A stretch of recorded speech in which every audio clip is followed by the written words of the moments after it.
Praise the lord. దేవునికి స్తోత్రం కలుగునుగాక. జూలై నెల 8వ తారీఖు 2026 నేటి దేవుని వాగ్దానమేమనగా, ఆ శోధకుడు ఆయన యొద్దకు వచ్చి, నీవు దేవుని కుమారుడవైతే ఈ రాళ్లను రొట్టెలగునట్లు ఆజ్ఞాపించమనెను.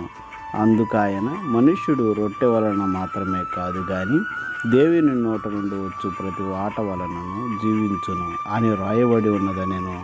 అంతటా అపవాది పరిశుద్ధ పట్టణమునకు ఆయనను తీసుకొని పోయి దేవాలయ శిఖరమున ఆయనను నిలువబెట్టి, నీవు దేవుని కుమారుడవైతే క్రిందికి దూకమని ఆయనను నిన్ను గూర్చి తన దూతలను ఆజ్ఞాపించునని, నీ పాదం అడిమైనను రాతికి తగలకుండా వారు నిన్ను చేతులతో ఎత్తి పట్టుకుందురని రాయబడి ఉన్నదని ఆయనతో చెప్పెను.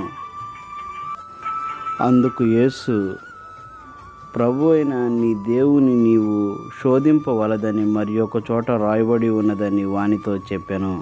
మత్తయి సువార్త 4వ అధ్యాయము 3, 4, 5, 6, 7 వచనములు.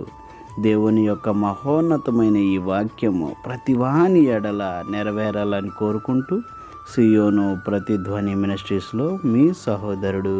Amen, amen, amen.